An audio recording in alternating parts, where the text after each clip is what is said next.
This is Ross Coulthard, and you are listening to That UFO Podcast. Hi everyone, and welcome back to That UFO Podcast. My name is Andy, and for a change, I'm not going to introduce the guest because I'm not entirely sure how to introduce the guest best. Many of you have been excited for this show. I announced it a couple of weeks ago, but due to various different things and everyone's personal lives, we've had to reschedule.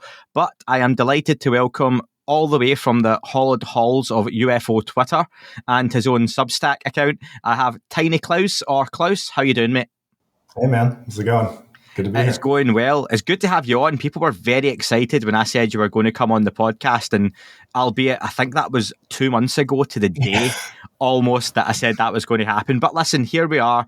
These things happen for a reason. I've said I'm not sure how to introduce you because I was thinking, do you say social media commentator? Do you say blogger? Do you say researcher? Or how would you introduce yourself to an audience who may be listening wondering who is this guy? I would say writer, first and foremost. I just kind of started writing on Reddit a couple of years ago. I, started really digging into the UFO thing. I had been interested in it for a while. I had some sightings and kind of a paranormal experience back in like 2013 that really kind of, was made an impression on me. But it was only like about 3 years ago now that I started really digging into like the theories and stuff like that. When Elizondo was doing all his interviews, and it really kind of caught my attention that someone as serious as him was saying the things that he was saying, and I don't know, it really just kind of like was like, okay, this is pretty intense stuff. So I kind of just started researching and posting on Reddit, Are UFOs? It was kind of the place where I, put all my thoughts, basically. I would, watch interviews and kind of take, the breadcrumbs, that quote unquote breadcrumbs that he laid out, and just try to connect them to certain things that were more tangible. Science articles or stuff, other people have said that checked out, and just kind of, put pieces together that otherwise, people wouldn't have on their own. Well, that's it. I think for me, for anyone listening, wondering again still, who is this guy? And many of the social media followers will know you because you're very prominent on there. You have like 31,000 followers and counting on Twitter, which is a hell of a lot. And for me, I started noticing your tweets and in that form of the breadcrumbs and the research, and a statement's being made in an interview by Jim Semivan. And the next thing I would see, it would be your Twitter timeline would be filled with excerpts from a book from Valet, or a comment from Gary Nolan somewhere, or actually Lou Elizondo said this in an interview. And in your Twitter headline and on this podcast episode, it says patterns tell stories. And it's just, like you say, putting those pieces together that, this isn't an isolated statement someone made. Mm-hmm. There's a background, there's a context here. And for folk like myself, that's incredible, because I can look at that and go, that's a really great talking point, or that's really interesting. And it's a place to jump off of and dig more into the subject. And that was always really appreciated and helpful for people like myself. And from there, signing up to your Substack, and your articles are incredibly well researched. All of that is a goldmine for a podcaster. So thank you for me. So your own background, you mentioned some of your own experiences. How far back does your interest go in this topic?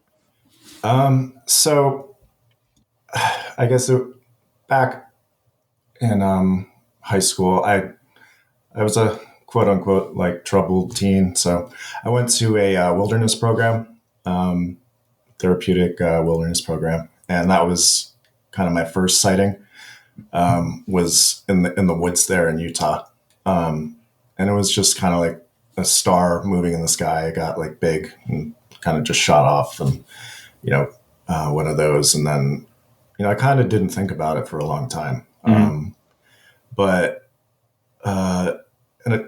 After that, like in college and stuff, I had another sighting that was more, vivid, I guess. And I had it with another person who was in the car with me. So that was very validating.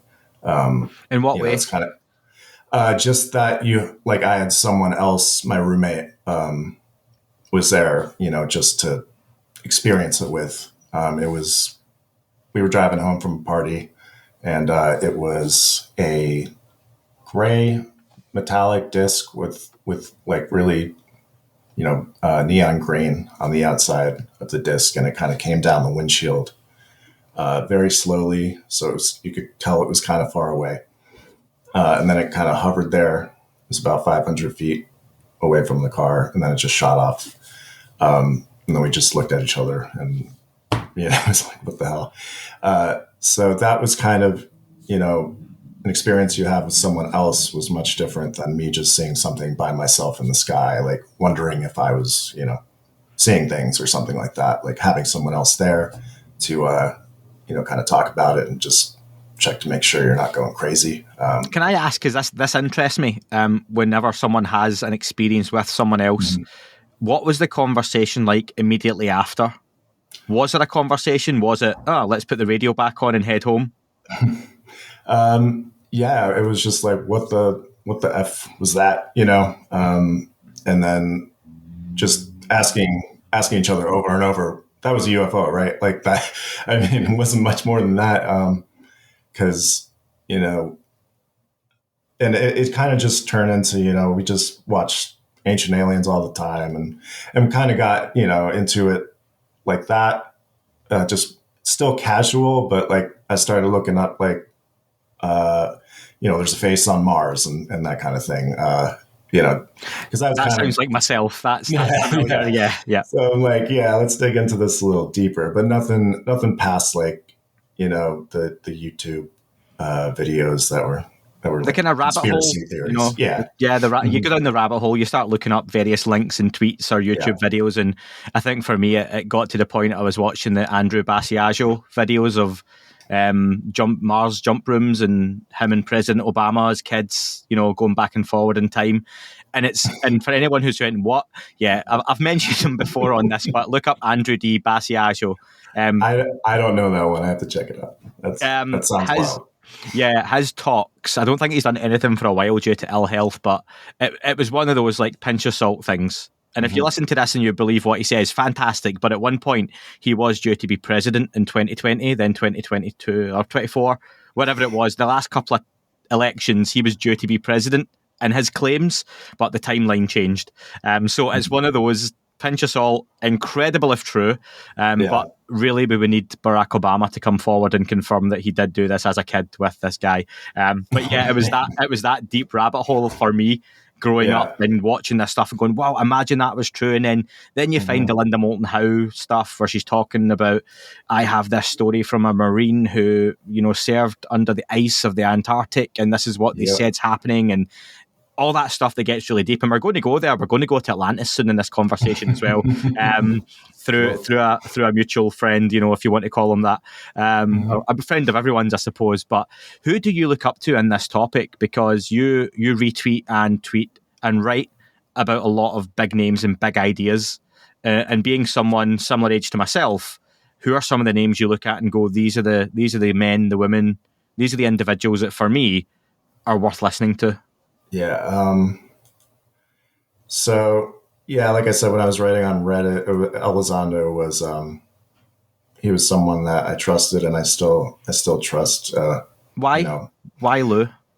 'Cause he had the credentials. Before that, was it Greer, who was the, main voice, trusted voice? Probably, yeah. So this guy steps out, and, he's an actual government official. And I, if I had seen something that made me question, where his story, essentially, I would have just moved on. I don't, and that's happened with certain people in this field, and that I just don't, they've said or done something that makes me go, and then I don't really, include them in my research anymore. But with Elizondo, he's never given me a reason to doubt, what he says. I mean, there's been, the sock puppet, whatever that was just whatever to me. Like, you got to defend your family and shit like that. But Yeah. Besides that, I haven't seen anything to make me think otherwise when it comes to trusting him. So You mentioned names you've moved on from in terms of research. Is there anyone particular? Not that it's mudslinging or throwing shade at people, as the kids say these days. But was there anyone? Because I think that's a natural thing in this topic, and it's fine that you have. I've always said about allowing your opinion to be fluid, and I think you have to in this topic. And sometimes you'll be proven wrong, or people you look up to will be proven wrong, and it's fine to look and go, actually, I used to believe this, or I used to be in this camp, and I've moved over to this one now. So is that what happened with yourself, and would you say maybe who it was? Yeah, I mean, it's actually very, very recent. Okay. It's like a fresh wound, but and I know I think you just had him on, but I've come to question some of the stuff John Ramirez has said. Okay, that's fair. Yeah. The thing with the alien doll where he was doing an interview, and then the Anjali stuff is, That's a big one for people at the Anjali Association, I know. And after John was on, and listen, I've said John's a lovely guy to speak to, and he's been very gracious with his time with me. And I brought that up with him on the show to say, there's a lot of people that the Anjali stuff really turns off if the claims you make aren't incredible enough. And it was fair hitting it. He went there. He didn't tell me not to ask. And hopefully I probed enough that people were happy with it. But yeah, I think that's still a massive disconnect for me with that relationship and association. So that's fair comment. Yeah, I mean, it's not, he probably has the most, he probably has the most knowledge out of anyone I've ever heard talk about, the CIA and the programs and the different departments and what they do and the sensors and stuff like that. He has a really deep knowledge of that, and that's obviously what made him seem credible in a lot of people's eyes, and including my own. And but the recent stuff has just been like kind of it's hard to square that with the credibility that this topic really needs right now. Everyone's got a line, and I think that's fair. And I've had it on listener call-in shows or with guests, and I've got my own lines, and they move now and again as well. I've said before, I struggle with a lot of the orb conversations, and people send me videos and stuff, and I say it looks like dust, it looks like a bug, it probably is, but who am I to question that? I've had my own sightings that I've no proof of. It's just testimony, just my word against someone else's. A lot of respected names have made some huge claims recently, none more so than Gary Nolan at the SALT conference just last week, I think it was, where he said on stage, among many claims, he's 100% sure we're being visited by a non-human intelligence. What goes through your mind when you hear a Gary Nolan, a Tom DeLonge, in the sense that he is a world-famous rock star, multimillionaire rock star and entrepreneur, a Jim Semivan, with his credentials and background, making some of the incredible claims they are on big public stages and platforms? Yeah, so that's, that's kind of what a lot of my writing encompasses, is these,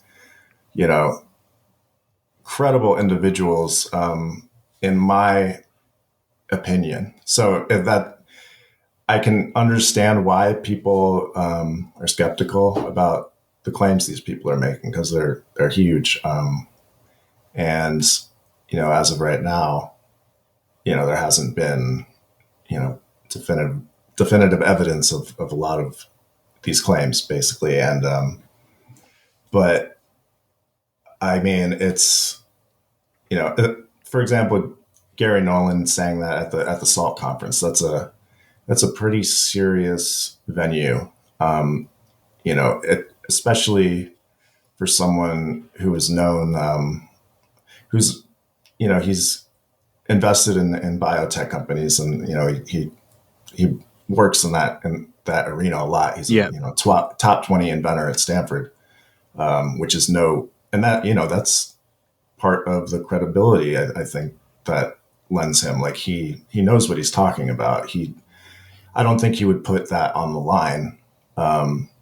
If he wanted someone to invest with him in something important ever again, why would he go on stage in New York City at this giant conference and say something that's just so untrue if it is untrue. It's Gary Nolan had a lot to lose, or has a lot to lose, and like you say, his credentials, his background, he doesn't need to go begging to the UFO community for money. He could write a book if he wanted to about UFOs and make some money, but Gary Nolan has a huge list of accomplishments behind him. He's a serious guy. He'll be well funded given his immunology research and all that as well. He doesn't need to sit on a stage, like you say, in a serious venue and talk about UFOs and aliens. Avatars, all that kind of stuff, because you're going to get the side eye in those venues, aren't you? That, what is this guy really saying what we think he's saying? We're talking as that NASA conference is wrapping up, obviously, as well. And they sadly opened up the NASA conference mentioning the abuse that the panel had received. And that won't be from UFO Twitter, I would imagine. I think that's from your other academics and other scientists who, like we saw with Avi Loeb that time on the infamous Zoom call, where one of his colleagues I can't remember the woman's name, she just kicked off at him, really unhappy that he was entertaining the notion of UFOs and aliens. And a few other people backed her up on this call, and I imagine that's what's happening to these panels as well. So to make a long-winded point, a Gary Nolan doesn't need that hassle. He doesn't need to put himself out there, but he believes in this subject, and if he was going to quote-unquote grift, I'm sure there are many other arenas Gary Nolan could have chose to have done that would have been a lot more fruitful than UFO social media. Yeah, and skeptics always talk about Occam's razor, and when it comes to grifting, like, what makes the most sense? Like, someone would just like throw their career in the trash, or their credibility, or just for what?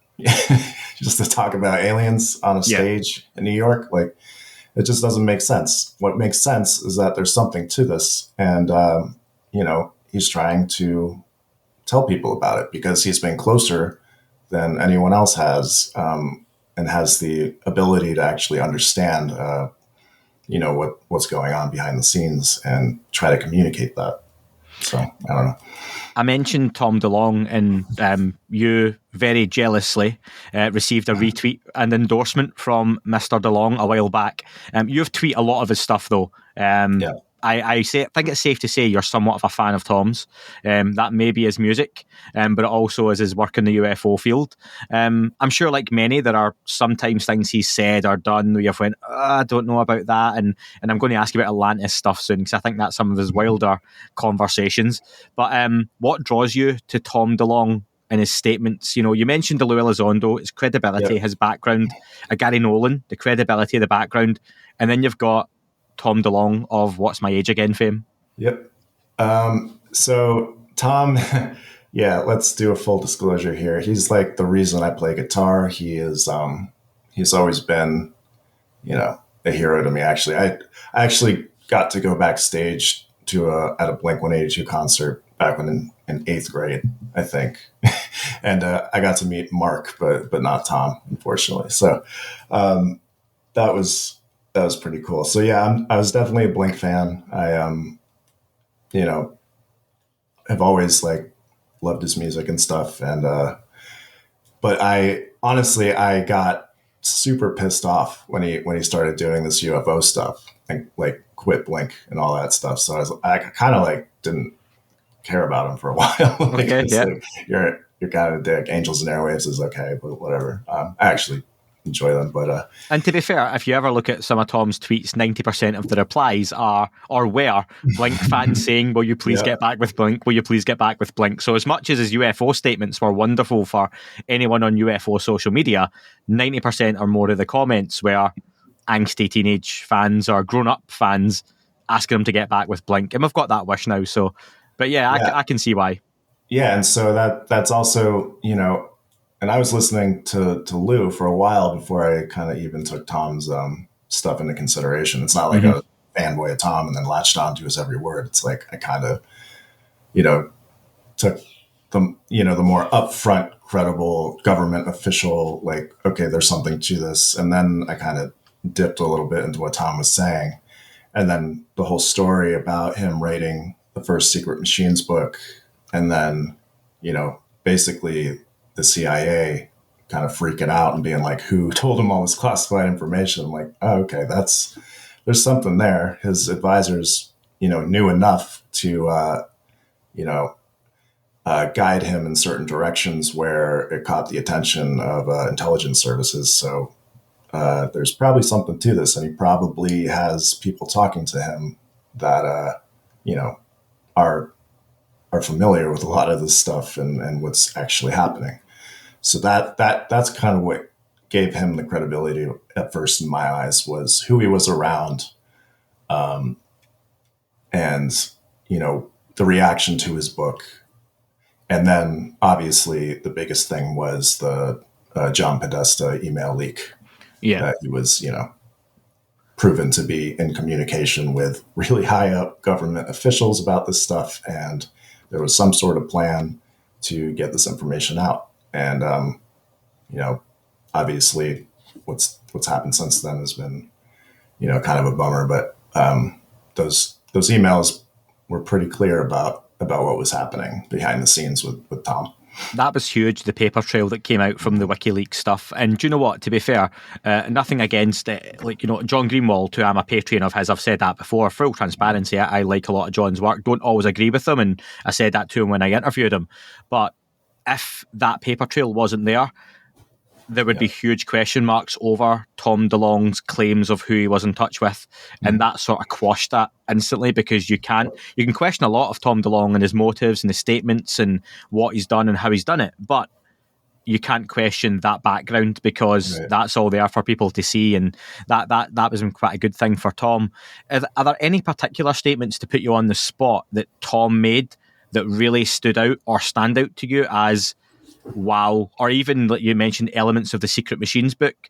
And again, I'm still working my way through the audiobook of that. Shamefully enough, it's been about 6 months now. Yeah, it's definitely a kind of complicated book. There's like 10 different characters and they all like intertwine and all that stuff. But I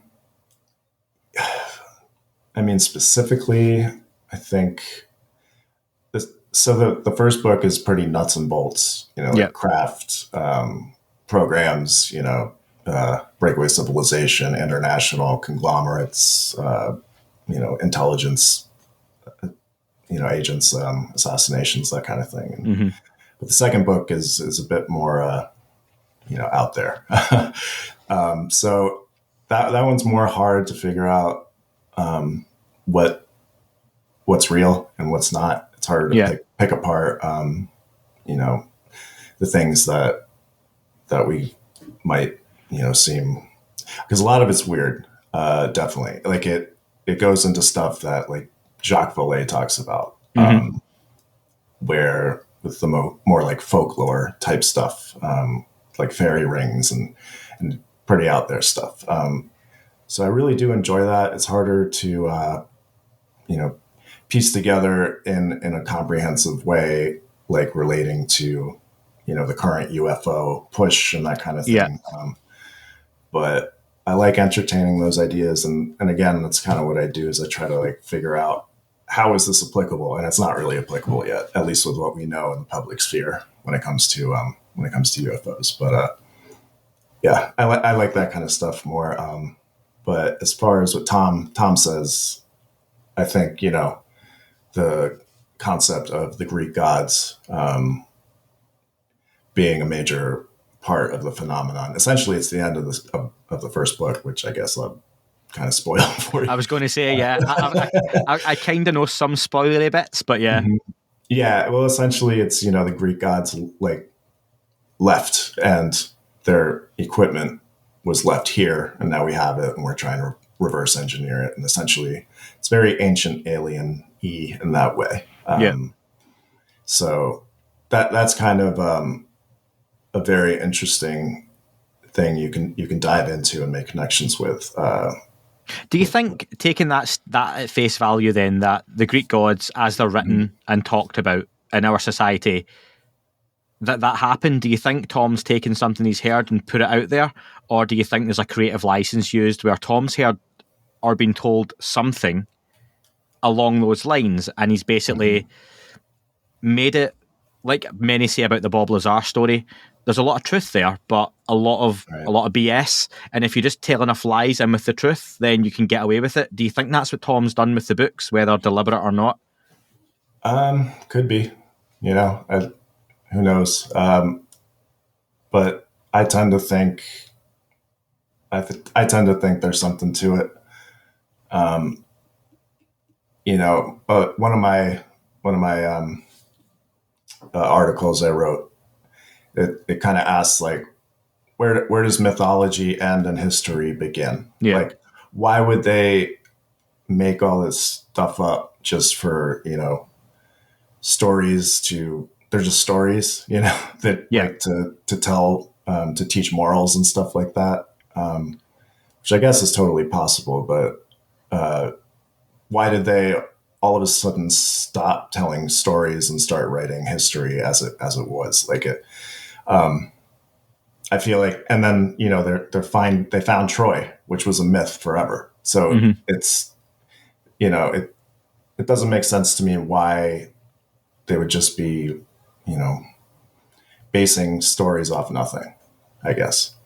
I think some of Tom's stuff, and I love reading Tom's stuff, and one day we'll get him on the podcast, but the Atlantis tweets always stood out to me when Tom done his, I think it was 7 tweets, what if Atlantis was a real place and wasn't just a story, and what if there was a civilization here before us, and where do you go with that? Do you think, again, is that the line for you? Because obviously I try and work out where someone's line is. You mentioned John Ramirez and Jarley, and that's the point you kind of go, nah, not for me, thanks.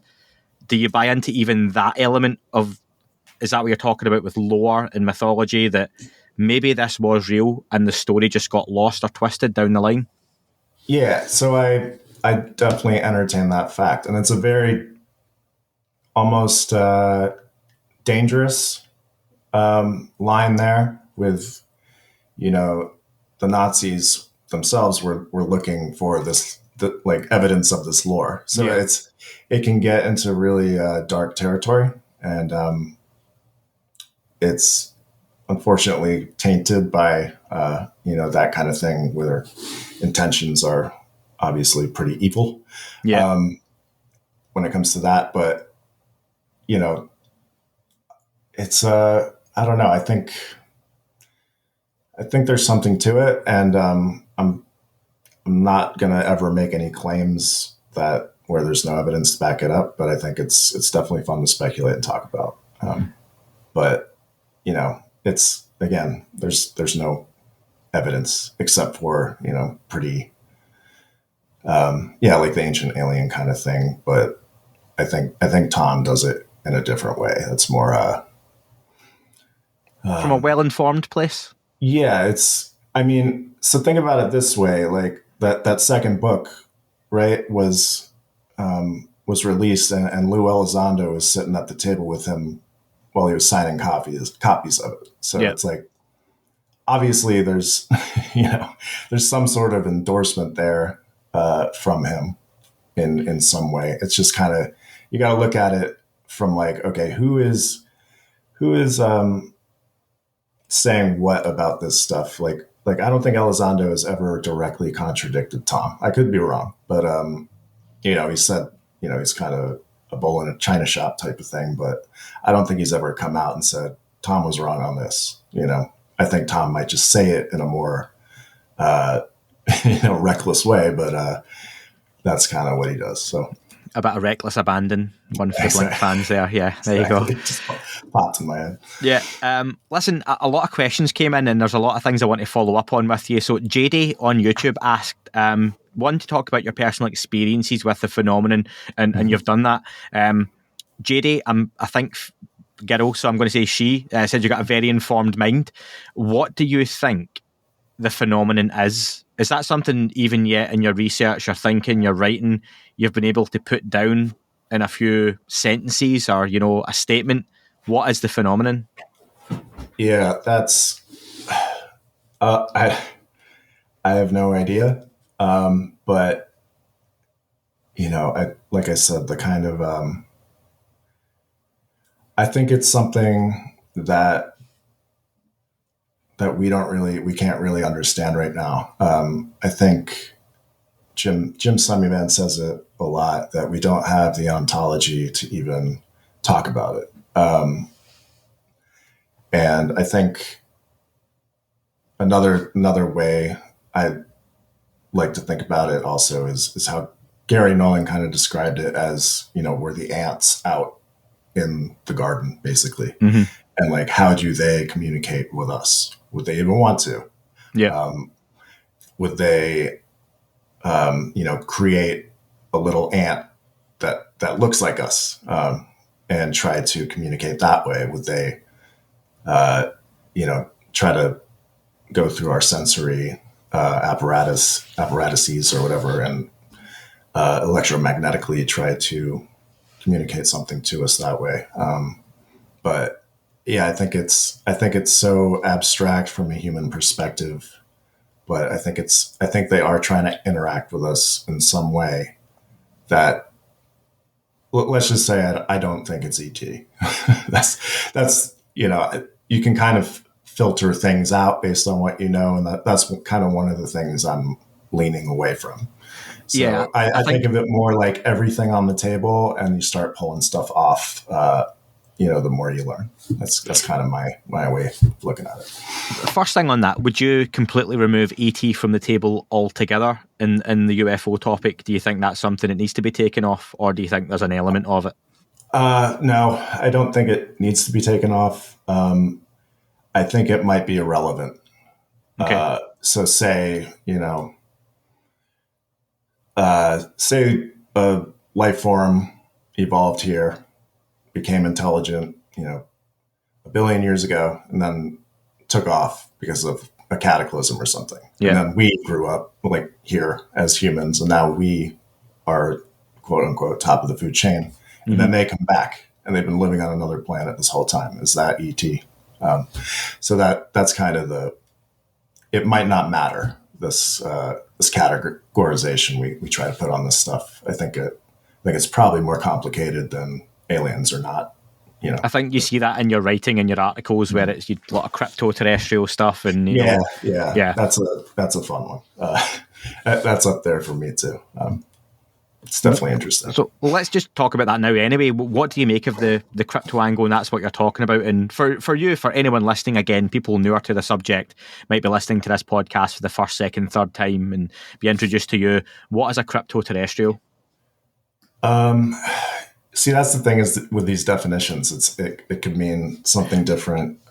What's your definition of it? Because that's a fair it point. Is. Yeah, it is. I would say indigenous to Earth is probably the main definition. Yeah, I actually broke down kind of the whole definition of crypto, and it basically means hidden. And a big piece of the lore is that they live underground and, have developed there, I guess, and kind of like a subterranean civilization. And some people, it kind of ties in with cryptids like Bigfoot and that kind of thing. But what I think is most likely, and this is a big one where I try to tie in the recent science with, the kind of lore, is that, we have these recent discoveries that they're making with hominins from, hundreds of thousands of years ago. And this, I was going to ask you that. Yeah. Yeah. So this was kind of what got me really into the crypto thing, was just, this species Homo Naledi, was discovered, I think, back in 2013 or something. I'm probably totally wrong off the top of my head, but it was, I think, in December of 2022. They finally got down into the caves that they were excavating for this hominin species. They finally were able to, enter these certain caverns at the archaeological site, and they found out that the species was harnessing fire, and essentially it was a burial ground, essentially, and they were postulating that the species had symbolic thought, and funerary customs and culture, essentially. So I was trying to like square that with like what Homo sapiens were doing around that time. And the article stated that, Homo naledi was probably, using fire alongside us, essentially before us. So fire is, harnessing fire is basically kind of a technology. So if we had, and it tied in with kind of Graham Hancock's theory about, an ancient civilization living next to a more primitive one. And that's kind of what he bases this whole thing on, where, all these ancient structures and stuff were built by a more advanced civilization. So I kind of took that and applied it to this, and it kind of fit like the puzzle pieces. So from there, I just kind of took it a little bit further in one of my articles, and now they're actually, I think in June, they're releasing all their papers, like peer-reviewed papers on Homo naledi. And there's apparently some pretty wild discoveries that are going to be coming out. And one of them, I don't think a lot of people have seen this video, but it's this anthropologist, John Hawkes, works with Lee Berger is the main anthropologist on it, and then he's co-writing a book on Homo naledi with John Hawkes called Cave of Bones. And John Hawkes in February gave this presentation. It's pretty amazing, kind of previewing what they found, and they basically found evidence that Homo naledi was using tools to dig deeper into this cave.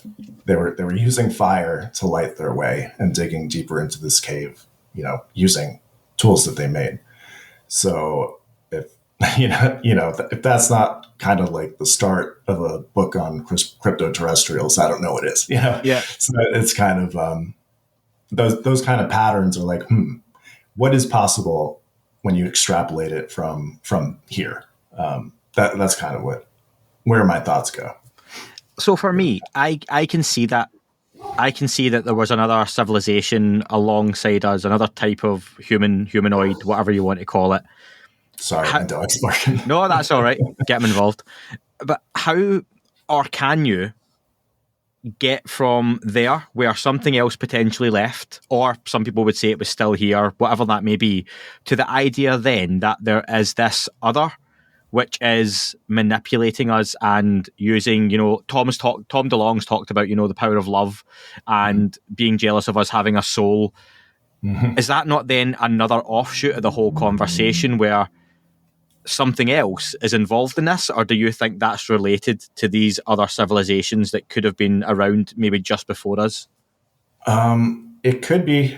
Yeah. So this is where I, and maybe I'm kind of lazy for not committing to one thing, but this is where it's like all options are on the table, you know, and because, if I'd run out of shit to write about, but I only really write about stuff that I think is actually possible based on the stuff that I'm researching. But is that a line for you then? That the idea of other entities being jealous of us having souls and free will and no, it's not actually. I mean, that I think that whole part of it is kind of more AI based, where these. And it's definitely a more spiritual thing. So it's like the evidence, idea of evidence kind of gets tossed out the window with the soul thing. I mean, there's quantum mechanics and all that kind of stuff, which I do try to research and connect to it, but I can't really understand much of it because it's quantum mechanics. But that part of it, it would kind of make sense to me if the soul was real, and it incarnates over and over, and then you have these these nuts and bolts AI machines that basically fall apart over time. It would make sense that they might be trying to figure out how to take what we have and apply it to their own physical bodies, I guess. I don't know. Obviously, that's totally out there, but I don't know. We'll get to that a little bit more in a second with another question. Sure. But talking about that parasitic beings angle, a listener on YouTube, Uwu, asked, is that something you would plan on researching, the whole idea of parasitic beings and manipulation of others? Or is that hard to quantify for you in terms of here's the evidence of it? No, because, there are parasites. They exist on our planet. There are articles, essentially saying that these, like, it's as simple as, hey, rabies exists and it can make you angry. It can make you aggressive. So there is a parasite or, a virus that can change your behavior. Yeah. Like that exists. So, is there one that is perhaps conscious? Like, what is consciousness? And then it's that kind of, thought, extrapolation, I guess, where it's you just keep asking questions based on the question before it, and maybe it takes you somewhere, maybe it doesn't. But that's kind of really how you build the house or whatever. So you mentioned before about the beings potentially, and I'm going to talk about grey aliens. Question from Newman, who always sends in some really good thought-provoking questions. He asks, what are Klaus's thoughts on the reason behind the neo-human appearance of the grey aliens?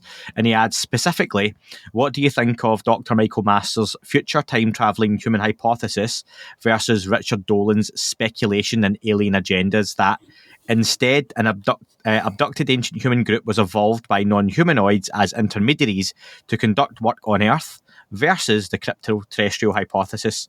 I hope I've read that in a way that it makes sense. Yeah, I'm not too familiar with Dolan's. I do know, I did read Michael Masters' Identified Flying Objects. Yes. Yeah, and that really made sense to me. He's a smart guy. I think he got that book peer reviewed, if I'm not mistaken, which is pretty cool. Something like that. But I think, that makes sense to me. If you extrapolate what we look like at this point, and you go based off the cases that and the descriptions from those, it would make sense that it could be future human, and they would look like, what we would look like if we, evolved in that way from now. So that does make sense to me.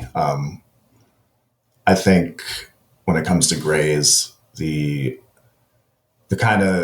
Gary Nolan hypothesis makes the most sense to me, that they're trying to meet us where we are. They're trying to construct something that looks enough like us to where it doesn't freak us out, but just different enough to where we know they're different. As in, let's create he mentioned avatars, didn't he? Something else, exactly. Sending avatars that, and your ideas that you think are, give it a head, give it 2 arms, 2 hands, 2 legs, 2 feet, a body. They'll get the rough idea that we're, that's what they look like to us. So right, they're trying to communicate that they understand what we look like, and like what kind of physical being we would interact with, like another human kind of thing. So and he also says that it's almost like an intelligence test to see if we could recognize these beings for what they are and recognize this intelligence for what it's trying to communicate to us. I think it would make sense that the gray alien would represent that. Well, I've got Dr. Michael Masters and Richard Dolan both on the podcast later on this month. So for anyone who's got any questions for both, Michael Masters has been on before. He's coming back on to discuss his new book, which is very different from his first, but pretty interesting. I've only managed to skim it so far, but I've got time to read it before the interview. And then finally, a lot of cases in it. I think it's a pretty thorough case study. I think that's the difference. His new book. His new one. Yeah, his new one's it's non-fiction, but it's like it's written like a script. So it's the people talking to each cool. other, and is using stories to tell what the ideas are. It's all there, and if people read the blurb, I'm bastardizing it by doing that. But yeah, and, I always bastardize stuff when I try to talk about it. Yeah, it's awful. That's why I write, so I have everything laid Don't put out. me on the spot. That's my job on this, yeah. And Richard Dolan finally is coming on the podcast as well, but that's arranged for later on in the month, so I'm looking forward to finally speaking to Richard. Cool. Newman also asked, what is Klaus' opinion on the ET influence during World War II? And he adds, Linda Moulton Howe claimed during one of our Earth Files episodes that World War II is one of the first ET instigated wars on planet Earth. See, this is where my line starts to blur. This is both hilariously absurd, but also scary to think of, effectively suggesting that certain odd obsessions of the National Socialists, like the Nazi bell, racial traits, etc., came from their leadership having received a visit from the tall whites. Obviously, feel free to answer the question, but again, for me, that's when a line starts to blur between what really goes on and that sounds a bit fanciful. Yeah, that's tough. So I guess I don't know if you know that, like that attack, the Mussolini crash, I guess from 1933, which was the fascist UFO files, I guess they called it. Right. Yeah. It was not written by, but it was researched by I think it's Roberto Pinotti. He's a ICER guy. Yes. Yep. Yeah, I think he wrote it for John Greenwald's website, actually.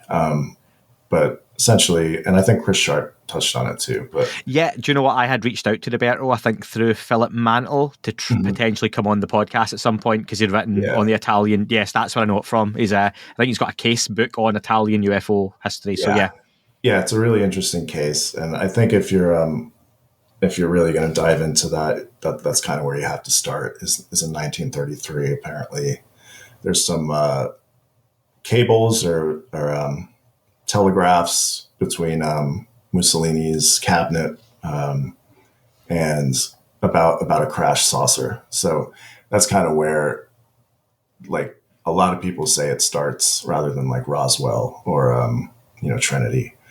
I was dreading you saying Trinity because I've not addressed that one yet after the recent D. Dean Johnson articles. Yeah, that's a tough one right now. I'm kind of up in the air about that, but I think, I don't know. They're pretty damning, aren't they? They're pretty damning of the case from the extensive work done. Yeah, I don't know. It's a tough one, but as far as the war goes, it's it's covered in Sekret Machines pretty thoroughly. Like the whole Operation Paperclip thing was very real. Obviously, I mean, now it's being admitted to, but it was. I think it's a huge part of the cover up and our current, our aerospace programs were basically infested with fascist ideology, and it's really uncomfortable to talk about a lot of the time. Operation Paperclip and all that. Yeah. Which is why I'm glad Tom did it in the way he did, in a fictional way. And I like that. If you've never read The Hunt for Zero Point, it's a really good book. Nick Cook dives into a lot of the nitty gritty of that too. And it's actually funny because I'm pretty sure Tom took the henge structure that Nick Cook visits in Hunt for Zero Point. There's a henge structure which he kind of insinuates is connected to the Nazi Bell anti-gravity craft. And essentially, I think Tom took that henge structure and the mine setting from, that Nick Cook described in Hunt for Zero Point, and just put it into Sekret Machines. It's described exactly the same way. It's pretty cool.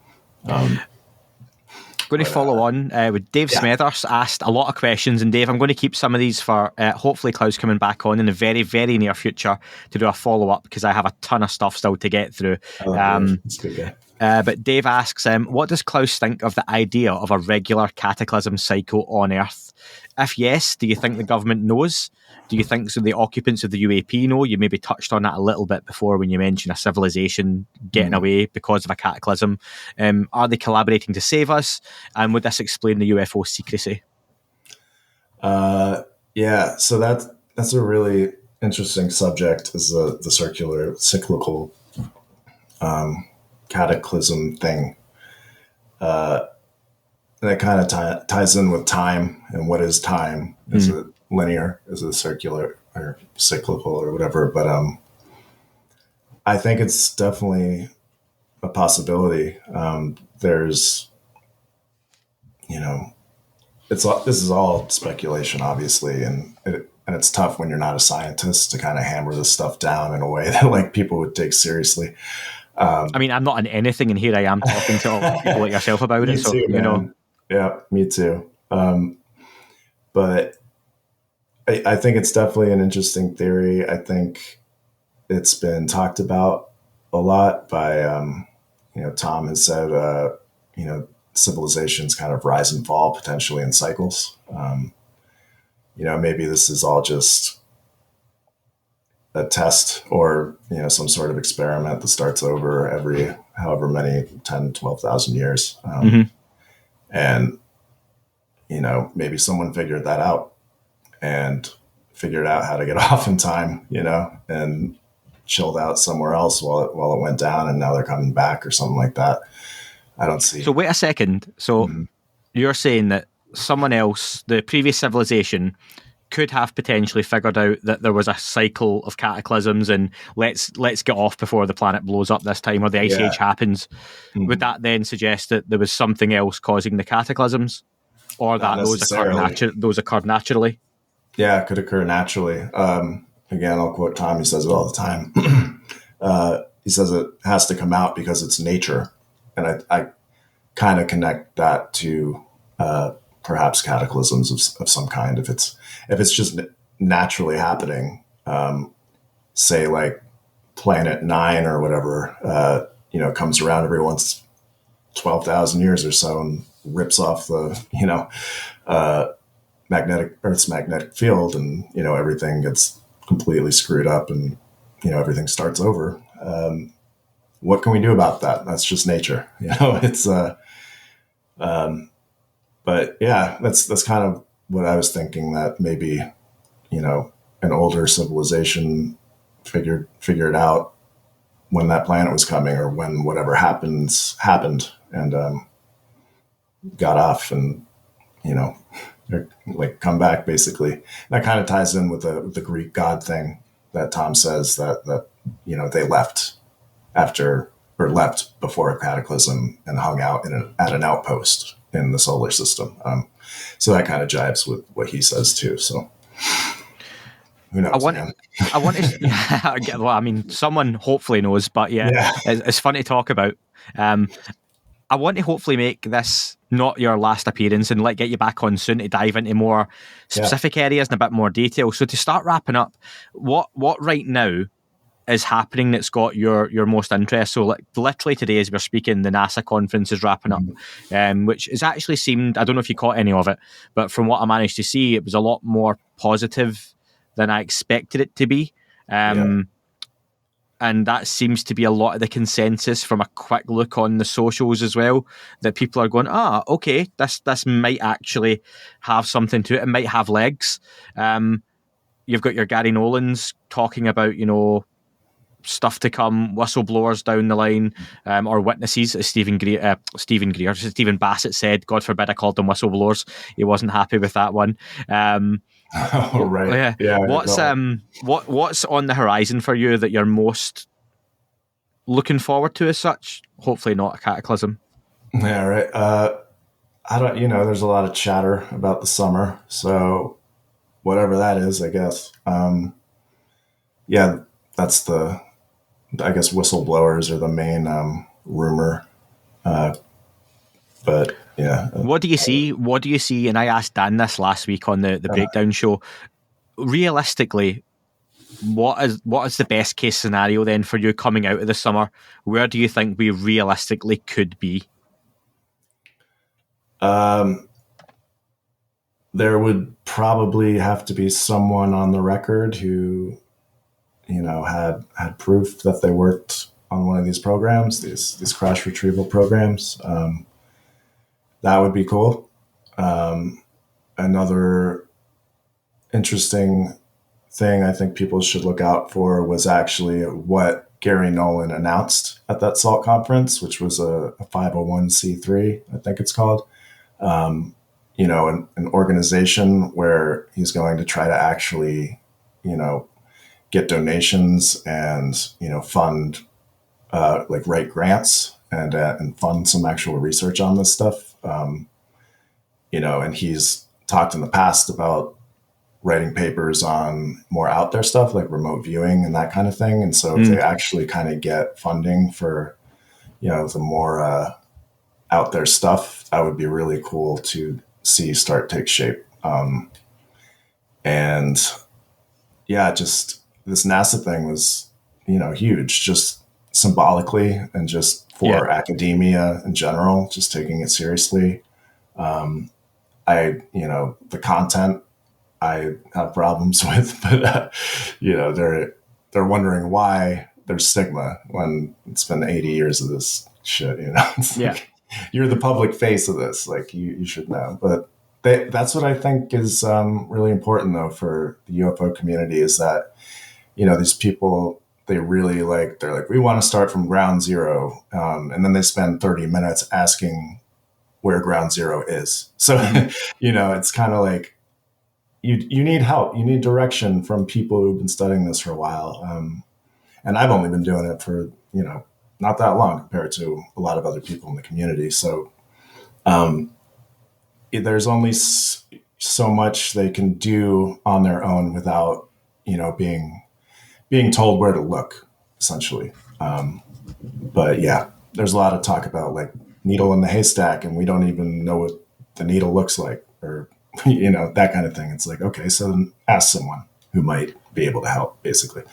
But yeah, no, that NASA thing is cool. And I guess they said they're going to have a report out by the end of July. So have that to look forward to too. Well, you find a needle in a haystack, but you can find your articles on Substack. Which there you go. Yeah, there nice. We go. I'm good at that. It's the only thing I'm good at. But for listeners, how can they find you? Because one, you've just got a podcast out, which is good timing because you never had that on 31st of March when we're going to do this. But also you've got the articles as well, which I'm subscribed to. And if you've got any interest in reading about this subject and just some of the ideas that I've literally only touched on with Klaus, I plan to go deeper on a few things down the line. But how can people follow your work? How can they listen to your work? How can they read your work? Yeah, you can follow me on Twitter at tinyklaus, TinyKlaus. I'll tell you the origin of that name next time. But, and then, tinyklaus.com is my Substack. I got a custom domain, so just, redirects there.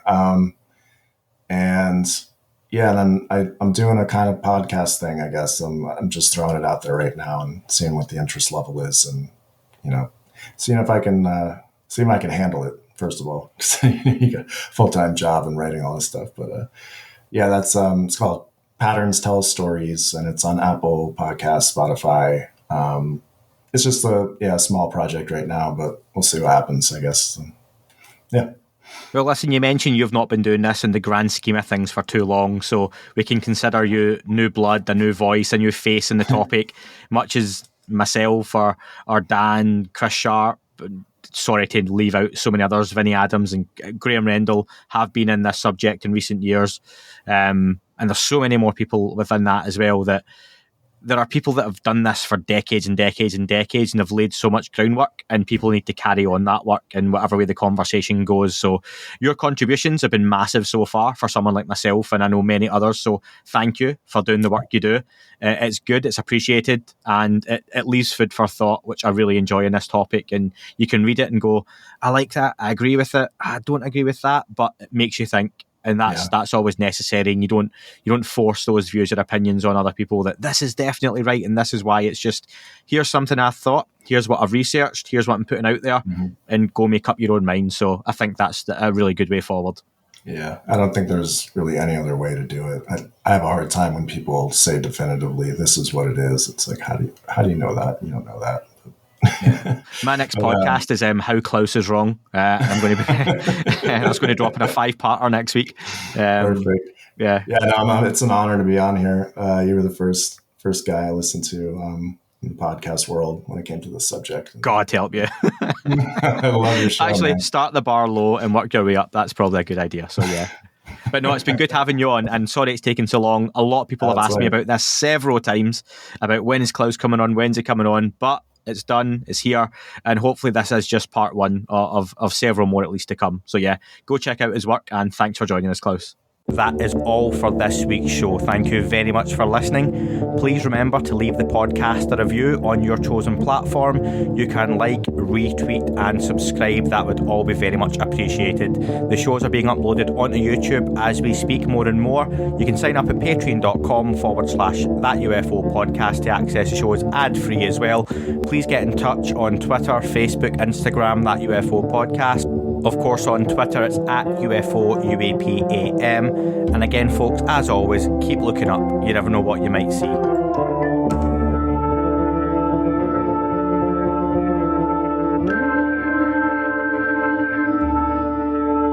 It wasn't a tic-tac and not quite a saucer, more like a hubcap designed by Chaucer, a little Baroque and quite steampunk, like Alice was playing bass for the Parliament of Folk. The little fucker hovered right outside of my window, and when I shoved out the screen, he made it an issue. I don't think he expected me to see his ass, but I'd had some champagne and smoked a little grass.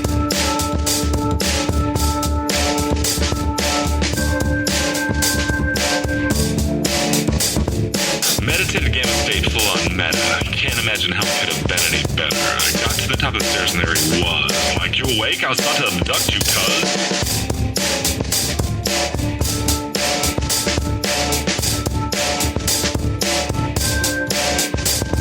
I jumped back and nearly kissed myself, and I climbed out the window after the elf, and I woke up in my bed and there was something on my head and everything was weird and everything was red. And I called out to my boys. They thought this was noise. They thought it was a dream. They thought it was my toys. They thought it was my problems, and they think I should seek therapy, and I don't know what to do because it doesn't really scare me.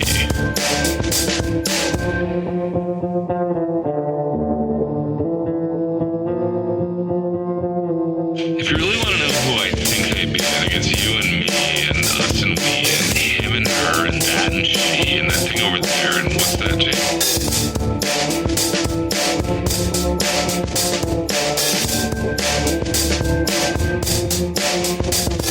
But for being serious, open your mind, consider your heart, consider time, consider your space, consider your lies, consider your life, consider your eyes.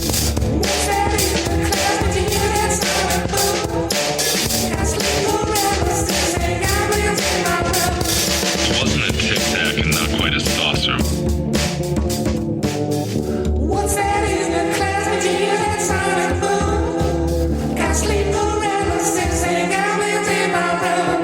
It wasn't a tic-tac and not quite a saucer.